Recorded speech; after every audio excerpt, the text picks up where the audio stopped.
Hello दोस्तों, good morning, नमस्कार। आप सभी का स्वागत है आप सभी के अपने यूट्यूब चैनल परीक्षा की शिक्षा में। उम्मीद करता हूँ, आशा करता हूँ आप सभी जो स्वस्थ हैं, कुशल मंगल है, अपनी तैयारी जो अच्छे और बढ़िया तरीके से कर रहे थे। जो भी क्लास में फर्स्ट टाइम आए हैं, पहली बार आए हैं, नए हैं, उन सभी को बता दिया जाएगा हमारे सिर्फ आपकी जो है यूपीटी प्लस पीटी एग्जाम 2025 की जो आपकी तैयारी साथी हो, रेगुलर बेसिस पर जो है डेली करवाई जाए। तो जिसे भी तैयारी पूरी करनी है, कंप्लीट करनी है, चैनल को सब्सक्राइब करके आप लोग हमारे साथ जुड़ जाइएगा। ठीक है, क्लास का समय देखिए, जीके जीएस की जो क्लास है सुबह 10 बजे डेली बेसिस पे देखने को मिलती है। रीजनिंग और मैथ्स की क्लास जो है दोपहर को 3 बजे, हिंदी और जनरल अवेयरनेस की क्लास जो है शाम को 7 बजे आप सभी को हमारे चैनल पर देखने को मिलता है। आप सभी को इसी टाइम पर क्लास से जुड़ के अपनी तैयारी को पूरा और कंप्लीट करना है साथियों। ठीक है, क्लियर सभी को?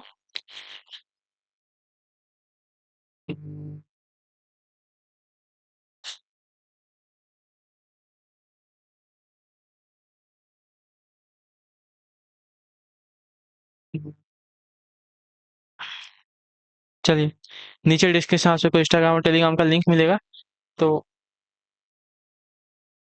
आप हमें इंस्टाग्राम पे फॉलो कर लेंगे और टेलीग्राम चैनल को ज्वाइन करेंगे। ठीक है, टेलीग्राम चैनल पर डेली बेसिस पे क्लास का अपडेट और आपको एग्जाम का अपडेट जो मिल जाएगा।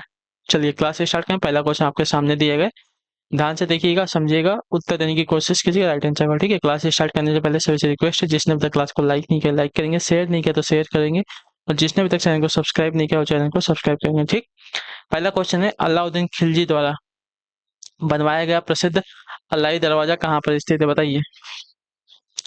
आगरा में, नई दिल्ली में, अवध में या वारंगल में?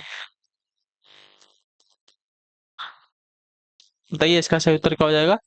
तो इसका राइट आंसर हो जाएगा नई दिल्ली में। ठीक है, ऑप्शन नंबर बी आपका सही उत्तर। ठीक है, अलाई दरवाजा का निर्माण आपका 1311 ईस्वी में अलाउद्दीन खिलजी द्वारा करवाया गया था। ठीक है, यह जो है कुतुब मीनार के पास इसके दक्षिण में स्थित है। क्लियर है?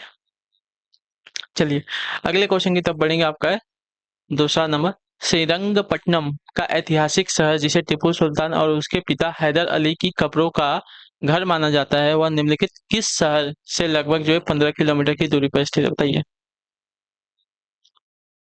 तो इसका राइट आंसर हो जाएगा मैसूर। ठीक है, ऑप्शन नंबर आपका सी राइट होगा। ठीक है, हैदर अली जो है दक्षिण भारतीय मैसूर राज्य के सुल्तान व वस्तुतः शासक थे। ठीक है, अंग्रेजों के साथ मैसूर के चौथे युद्ध, 4 युद्ध हुए थे। द्वितीय आंग्ल मैसूर युद्ध में 7 दिसंबर 1782 को हैदर अली की मृत्यु हो गई। टीपू सुल्तान जो हैदर का पुत्र था, उसने इस युद्ध को जारी रखा। अंततः चतुर्थ आंग्ल मैसूर युद्ध में जो है टीपू सुल्तान की भी मृत्यु हो गई थी। ठीक है, चलिए क्वेश्चन नंबर है तीसरा, उत्तर दीजिएगा राइट आंसर का। ठीक है,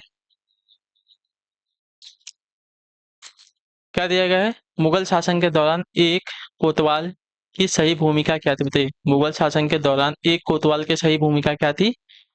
तो इसका राइट आंसर हो जाएगा साथियों, कानून और व्यवस्था को बनाए रखना। ऑप्शन नंबर आपका डी राइट हो जाएगा। क्लियर सभी को इसके बारे में? मुगल शासन के दौरान एक कोतवाल की सही भूमिका थी कानून और व्यवस्था को बनाए रखना। अगला है आपका साथियों चौथा नंबर है, बताने की कोशिश करेंगे राइट आंसर का। ठीक है, स्वामी दयानंद सरस्वती ने किस शहर में पहली बार 1875 में आर्य समाज की स्थापना की थी, बताइए। बॉम्बे में, अहमदाबाद में, पुणे में या कोलकाता में? तो इसका राइट आंसर आपका हो जाएगा ऑप्शन नंबर ए, बॉम्बे में। ठीक है, ऑप्शन नंबर ए आपका सही उत्तर। दयानंद सरस्वती का जन्म जो है गुजरात में एक मौरवी नामक ग्राम में हुआ था। ठीक है, इनका बचपन का नाम आपका मूल शंकर था, ये बात भी याद रखिएगा, कभी कभी आपसे पूछा जाता है। इनके गुरु का नाम आपका था स्वामी बिरजानंद था। ठीक है, 1875 में इन्होंने बम्बई में आर्य समाज की स्थापना की थी। इसका उद्देश्य जो है वैदिक धर्म की पुनः स्थापना करना और पाश्चात्य सभ्यता के प्रभाव से भारतीय सभ्यता और संस्कृति को विकृत होने से रोकना था। ठीक है, क्वेश्चन नंबर फिफ्थ है, ध्यान से देखिएगा। मेगास्थनीज जिन्होंने भारत के बारे में प्रसिद्ध ग्रंथ इंडिका लिखी है, वह मूल रूप से किस देश के थे, बताइए। मेगास्थनीज जिन्होंने भारत के बारे में प्रसिद्ध ग्रंथ इंडिका लिखी है, वह मूल रूप से किस देश के थे? तो वह थे साथियों आपके ग्रीस के। ठीक है, ऑप्शन नंबर आपका बी राइट होगा। क्लियर हो गया इसके बारे में? चंद्रगुप्त मौर्य ने यूनानी निवासी सेल्यूकस को जो है 305 ईस्वी में पराजित किया था। सेल्यूकस ने अपने राजदूत मेगास्थनीज को जो है के दरबार में भेजा, जिसने मौर्य प्रशासन पर इंडिका नामक पुस्तक लिखी। वर्तमान में यूनान ग्रीस को कहते हैं। ठीक है, यह यूरोप महाद्वीप का एक देश है और इसकी राजधानी आपकी एथेंस है। क्लियर सभी को? क्वेश्चन नंबर 6 है, नाना साहेब का दूसरा नाम क्या था, बताइए। नाना साहेब का दूसरा नाम क्या था? तो आपका राइट आंसर यहाँ पे हो जाएगा साथियों, धोंदू पंत। ठीक है, धोंदू पंत था ऑप्शन नंबर आपका बी राइट होगा। ठीक है, यहाँ पे जो दिया गया है गलत दिया गया है, लिखा जो गया है गलत दिया है, धोंदू पंत। ठीक है, क्वेश्चन नंबर 7 ध्यान से देख के उत्तर दीजिएगा। राइट आंसर, सरकार का कंपनी से सम्राट को अंतरण लॉर्ड कैनिंग द्वारा 1 नवंबर 1858 को घोषित किया गया था। चलिए, क्या घोषित किया गया था? तो कहाँ घोषित किया गया था? इसको घोषित किया गया था आपका इलाहाबाद में। ठीक है, ऑप्शन नंबर आपका डी राइट होगा। 1858 को विद्रोह के समाप्त होने के पश्चात क्वीन विक्टोरिया के घोषणा पत्र को जो है लॉर्ड कैनिंग ने इलाहाबाद में पढ़ा था। ठीक है, 1857 के विद्रोह के बाद जो है प्रशासनिक सुधार के अंतर्गत भारत का प्रशासन क्राउन के हाथों में आ गया। गवर्नर जनरल को अब जो है वायसराय कहा जाने लगा था। क्लियर है?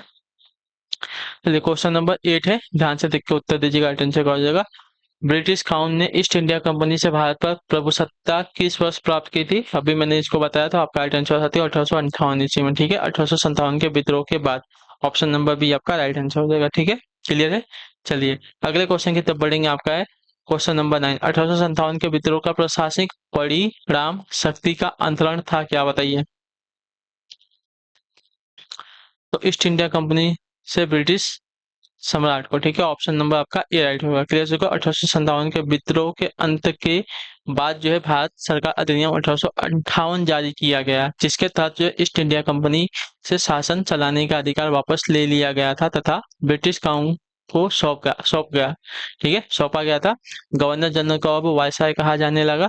गवर्नर जनरल से वायसराय बनने वाला पहला जो है लॉर्ड कैनिंग था।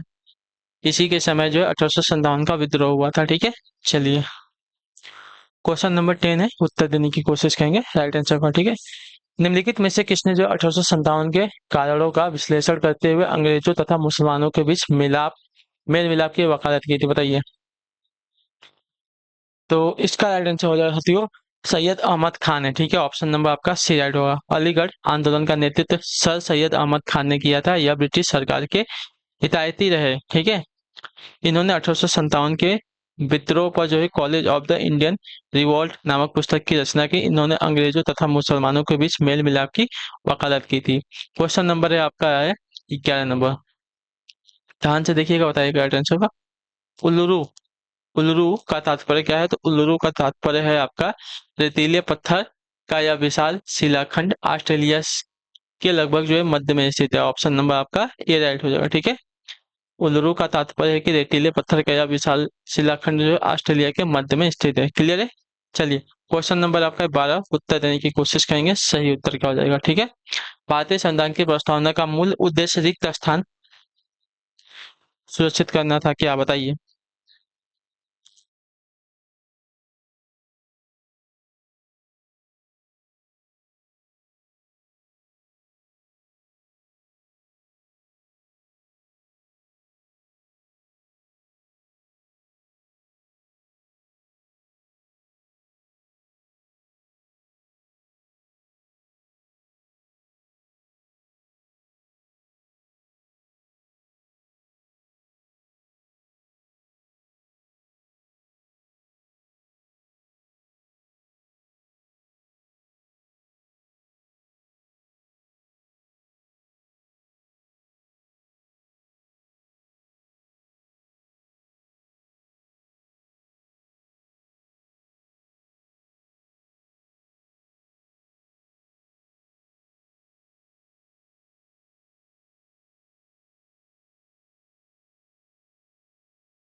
भारतीय संविधान की प्रस्तावना का मूल उद्देश्य किसको सुरक्षित करना था? इसका राइट आंसर क्या हो जाएगा?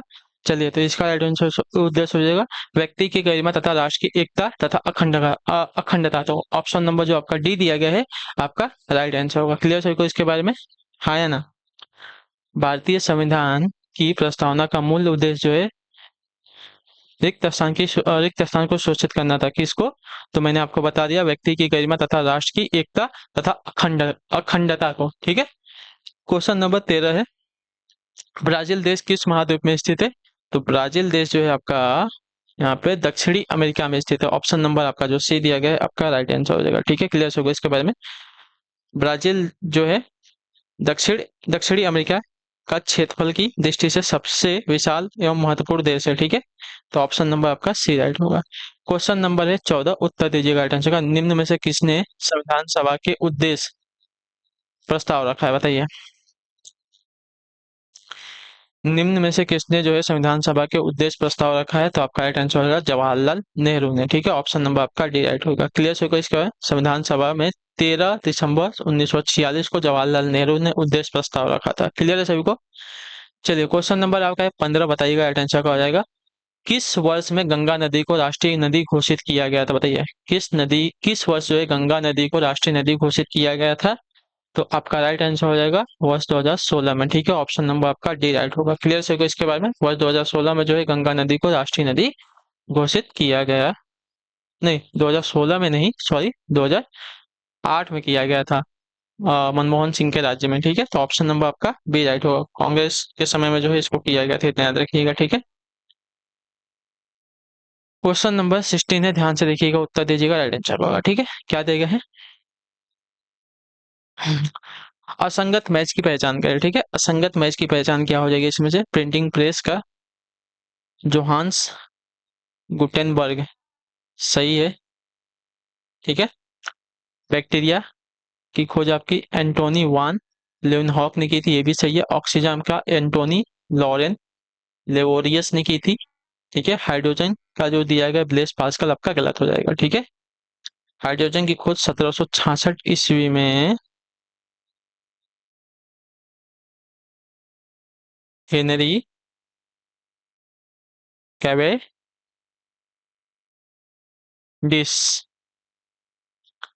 हेनरी कैवेंडिश ने की थी। ठीक है, चलिए 17 नंबर क्वेश्चन बताने की कोशिश करेंगे। राइट है, इनमें से किस आयोग ने किसानों के लिए न्यूनतम समर्थन मूल्य अनुशंसित करना अनिवार्य बनाया, बताइए। इनमें से किस आयोग ने जो है किसानों के लिए न्यूनतम समर्थन मूल्य अनुशंसित करना अनिवार्य बनाया है? तो आपका राइट आंसर हो जाएगा तो कृषि लागत एवं कीमत आयोग ने। ठीक है, ऑप्शन नंबर आपका बी राइट होगा। क्लियर होगा इसके बारे में, आया ना? कृषि लागत और मूल्य आयोग भारत सरकार की विकेंद्रित एजेंसी है। पहले इसका नाम कृषि मूल्य आयोग था। कृषि लागत और मूल्य आयोग भारत सरकार की कृषि और किसान कल्याण मंत्रालय का एक संलग्न कार्यालय है। ठीक है, क्वेश्चन नंबर 18 है, ध्यान से देखिएगा। विश्व बाघ दिवस कब मनाया जाता है? तो विश्व बाघ दिवस की अगर बात की जाएगी तो आपका राइट आंसर हो जाएगा 29 जुलाई को मनाया जाता है। ऑप्शन नंबर आपका डी राइट होगा। ठीक है, 29 जुलाई को जो है विश्व बाघ दिवस मनाया जाता है, ये बात याद रखिएगा। क्लियर सभी को? जुलाई में आपका देखिए 11 जुलाई को विश्व जनसंख्या दिवस मनाया जाता है, 28 जुलाई को आपका विश्व हेपेटाइटिस दिवस मनाया जाता है। ठीक है, क्वेश्चन नंबर 19 है, ध्यान से देखिएगा, बताइएगा राइट आंसर क्या हो जाएगा। निम्नलिखित देशों में से कौन सा दुनिया का सबसे बड़ा ट्रैक्टर बाजार है, बताइए। दुनिया का सबसे बड़ा ट्रैक्टर बाजार कौन सा है? तो आपका राइट आंसर हो जाएगा यहाँ पे भारत। ऑप्शन नंबर आपका डी राइट होगा। ठीक है, भारत जो है दुनिया का सबसे बड़ा ट्रैक्टर बाजार है, तो ऑप्शन नंबर डी राइट है। क्वेश्चन नंबर 20 बताइएगा राइट आंसर क्या होगा। ठीक है, ध्यान से देखिएगा। भारत में इनमें से कौन सा बैंक जो है सार्वजनिक क्षेत्र का बैंक नहीं है, बताइए। भारत में इनमें से कौन सा बैंक जो है सार्वजनिक क्षेत्र का बैंक नहीं है? तो सार्वजनिक क्षेत्र का बैंक जो आपका यहाँ पे फेडरल बैंक लिमिटेड नहीं है। ऑप्शन नंबर आपका डी राइट होगा। ठीक है, फेडरल बैंक आपका निजी क्षेत्र का बैंक है। Allahabad bank, Punjab national bank, UCO bank है आपके सार्वजनिक क्षेत्र के बैंक हो जाएंगे। क्लियर हो गया इसके बारे में? चलिए, सार्वजनिक बैंक वो होते हैं वे सारे बैंक जिसका 50% से अधिक का हिस्सा जो है सरकार का हो। ठीक है, जिस पर पूरा नियंत्रण आपका आरबीआई करता है। ठीक है, वे बैंक आपके सार्वजनिक बैंक कहलाते हैं। ठीक है, पब्लिक सेक्टर बैंक कहलाते हैं। चलिए, अब क्वेश्चन नंबर आपका 21 है, 21 नंबर है। भारत के किस राज्य में भारत में कर्क रेखा के अति समीपस्थ कोई शहर है, बताइए। तो आपका राइट आंसर हो जाएगा मध्य प्रदेश का। ऑप्शन नंबर आपका बी राइट हुआ। ठीक है, क्लियर हो इसके बारे में। भारत के किस राज्य में भारत में कर्क रेखा के अति समीपस्थ कोई राज्य है? तो आपका राइट आंसर होगा मध्य प्रदेश के। तो ऑप्शन नंबर आपका जो दिया गया है यहाँ पे बी वाला आपका राइट आंसर होगा। क्लियर होगा इसके बारे में। मध्य प्रदेश के उज्जैन शहर से निकलती है जो कर्क रेखा है, वहां से। ठीक है, इतने याद रखिएगा। करके रेखा जो है भारत के 8 राज्यों से गुजरात, राजस्थान, मध्य प्रदेश, छत्तीसगढ़, झारखंड, पश्चिम बंगाल, त्रिपुरा तथा मिजोरम से होकर गुजरती है। करके रेखा जो है भारत के मध्य प्रदेश के उज्जैन शहर से होकर निकलती है। बातें याद रखिएगा, ठीक है। चलिए 22 नंबर है, उस पड़ोसी राष्ट्र की पहचान करें जिसके साथ भारत अपनी सबसे लंबी सीमा साझा करता है। तो आपका राइट आंसर हो जाएगा बांग्लादेश के साथ। ऑप्शन नंबर आपका डी राइट होगा। क्लियर है इसके बारे में? बांग्लादेश के साथ जो है भारत अपनी सबसे लंबी सीमा को साझा करता है। तो ऑप्शन नंबर आपका डी राइट है। अगला क्वेश्चन आपका 23 है। 23 नंबर, भारतीय प्रायद्वीपीय भारतीय प्रायद्वीप कहाँ तक फैला हुआ है? बताइए, भारतीय प्रायद्वीप जो है रिक्त स्थान तक फैला हुआ है, कहाँ तक? तो आपका राइट आंसर हो जाएगा हिंद महासागर तक। ऑप्शन नंबर आपका जो बी दिया गया है आपका राइट आंसर होगा, ठीक है। क्लियर है इसके बारे में? चलिए जल्दी से उत्तर देने की कोशिश करेंगे। अगला है आपका 24 नंबर प्रश्न, ठीक है। ध्यान से देखिएगा, बताइएगा राइट आंसर हो जाएगा। भारतीय संविधान के राज्य नीति निर्देशक सिद्धांत की अवधारणा निम्नलिखित में से किससे ली गई है? तो यह ली गई है साथियों आपकी आयरलैंड के संविधान से। ऑप्शन नंबर आपका ए राइट होगा, ठीक है। भारतीय संविधान के राज्य के नीति निर्देशक सिद्धांत की अवधारणा जो है आयरलैंड के संविधान से ली गई है। क्लियर?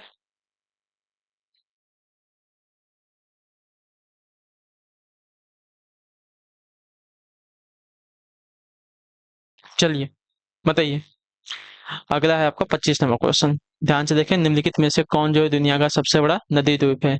तो दुनिया का सबसे बड़ा नदी द्वीप आपका यहाँ पे माजुली है, असम में, ठीक है। ऑप्शन नंबर आपका डी राइट होगा। क्लियर सभी को? अगला क्वेश्चन आपका 26 नंबर। उत्तर दीजिएगा राइट आंसर। 73वां संवैधानिक संशोधन निम्नलिखित में से किससे संबंधित था? तो यह था साथियों आपका संबंधित पंचायती राज संस्थाएं से, ठीक है। ऑप्शन नंबर आपका डी राइट हो जाएगा। क्लियर सभी को इसके बारे में? 73वां संवैधानिक संशोधन जो है आपका पंचायती राज संस्थाएं से संबंधित है। ऑप्शन नंबर आपका डी राइट होगा। अगला क्वेश्चन आपका साथियों 27 नंबर है। उत्तर दीजिएगा राइट आंसर क्या हो जाएगा? पित्त रस का भंडारण पित्ताशय नामक एक थैले में होता है जो उसके रिक्त स्थान कहलाने वाले स्राव के अंग के पास स्थित होता है। किसके पास स्थित होता है? तो आपका राइट आंसर हो जाएगा साथी यहाँ पे यकृत के पास। ऑप्शन नंबर आपका डी राइट होगा। क्लियर सभी को इसके बारे में? पित्त रस का भंडार पित्ताशय नामक एक थैले में होता है जो उसके यकृत कहलाने वाले स्राव के अंग के पास स्थित होता है। तो ऑप्शन नंबर आपका डी राइट है। 28 नंबर क्वेश्चन है। उत्तर दीजिएगा राइट आंसर का, ठीक है।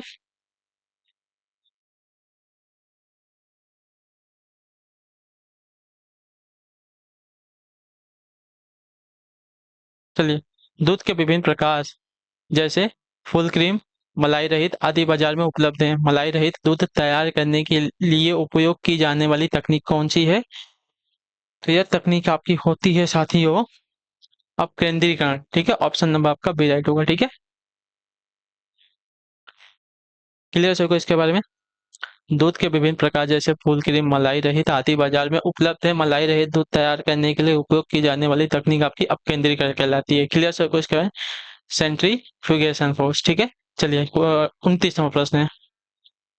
निम्नलिखित में से कौन सा बल हमेशा आकर्षक होता है? बताइए, निम्नलिखित में से कौन सा बल हमेशा आकर्षक होता है? तो आपका राइट आंसर यहाँ पे हो जाएगा साथियों गुरुत्वाकर्षण बल। ऑप्शन नंबर आपका बी राइट होगा, ठीक है। गुरुत्वाकर्षण बल हमेशा आकर्षक होता है।